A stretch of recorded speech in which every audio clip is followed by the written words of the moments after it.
வணக்கம். தமிழக பொறுப்பு கவர்னர் ராஜேந்திர விஸ்வநாத் அர்லேக்கர் ஆங்கில ஊடக நிறுவனத்துக்கு ஒரு பேட்டி ஒன்றை கொடுத்திருக்கிறார்.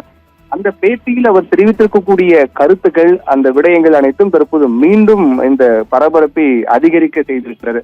அதாவது அவர் என்ன சொல்லியிருக்கிறார் என்றால், முழுக்க முழுக்க தமிழக அரசியல் நிலவரம் குறித்து அதில் கேட்கப்பட்டிருக்கிறது கேள்விகள். அதற்கு அவர் விளக்கம் கொடுத்திருக்கிறார். இன்னும் 3 நாட்கள் மட்டுமே தாவேகாவுக்கு நேரம், 3 நாட்களுக்குள்ளாக தாவேகா பெரும்பான்மையை நிரூபிக்க வேண்டும் என்று அதில் கூறியிருப்பதாக கூறப்படுகிறது. அது மட்டுமல்லாமல் தமிழக வெற்றி கழகம், குறிப்பாக விஜய் முதலமைச்சராக பதவியேற்பதை தான் தடுக்கவில்லை என்றும், ஆனால் அதே சமயத்தில் 118 என்ற பெரும்பான்மை தேவை என்பதைத்தான் நான் மீண்டும் மீண்டும் தெரிவிக்கின்றேன் என்றும் தெரிவித்திருந்தார்.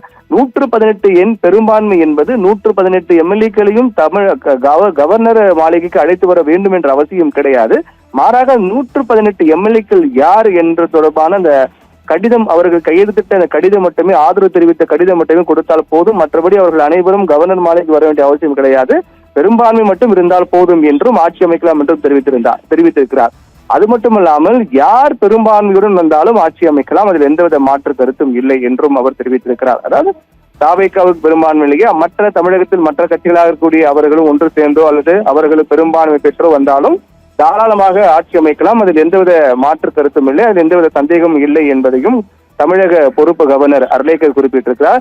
இதில் மற்றொரு மிக முக்கியமான விடயமாக பார்க்கப்படக்கூடியது என்னவென்றால், இந்த அரசியல் நிகழ்வு அனைத்தும் தற்போது நடக்கக்கூடிய இந்த தனிப்பெரும்பான்மை கிடைக்காத கட்சி, அவர்கள் ஆட்சி அமைப்பில் காணப்படக்கூடிய நிகழ்வு, இது அனைத்துமே கர்நாடக முன்னாள் முதல்வர் பொம்மை வழக்கில் இது பொருந்தாது என்று அவர் குறிப்பிட்டார். எஸ்ஆர் பொம்மை பொறுத்தவரையிலும் அவருக்கு தனிப்பெரும்பான்மை கிடைக்காத காரணத்தால் ஆட்சி அமைக்க கவர்னர் அழைப்பு விடுக்கவில்லை. அதற்கு பிறகு அவர் நீதிமன்றம் சென்றார். உச்சநீதிமன்றம் சென்ற பிறகு அவருக்கு சாதகமான தீர்ப்பு வந்தது. அதாவது பெரும்பான்மை சட்டப்பேரவையில் நிரூபிக்க வேண்டுமே தவிர கவர்னர் மாளிகை அல்ல என்று அவர் ஆட்சி அமைக்க அழைப்பு விடுக்க வேண்டும் என்று நீதிமன்றம் தீர்ப்பு வழங்கியிருக்கின்றது.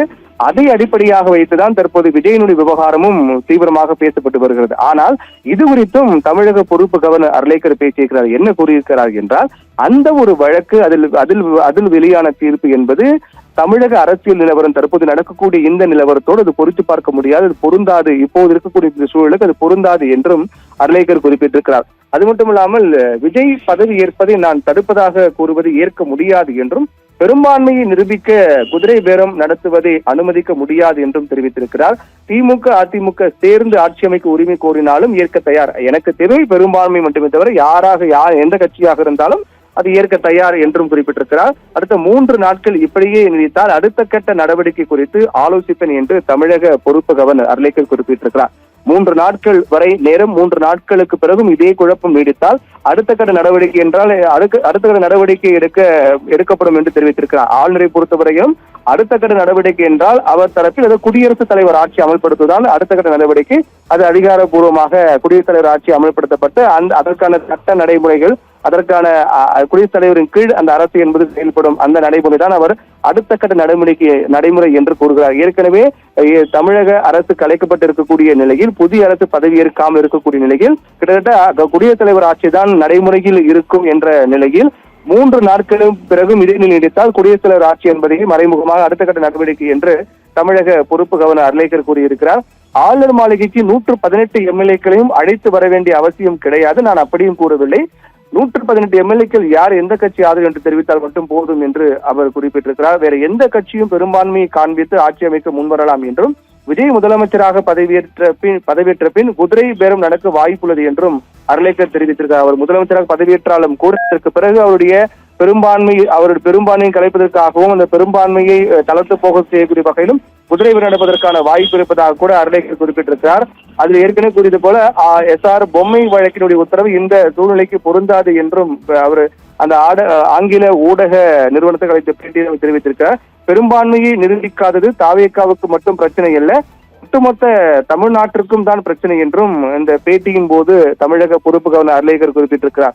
இப்படியாக அவர் அளித்திருக்கிற இந்த பேட்டி என்பது மிகுந்த முக்கியத்துவம் வாய்ந்த ஒன்றாக 3 விடயங்கள். ஒன்று, 3 நாட்கள் இருக்கின்றது, அதுக்குள்ளாக இல்லை என்றால் அடுத்த கட்ட நடவடிக்கை என்றால் குடியரசுத் தலைவர் ஆட்சி என்பது அதிகாரப்பூர்வமாக கொண்டு வரப்படும் ஒன்று.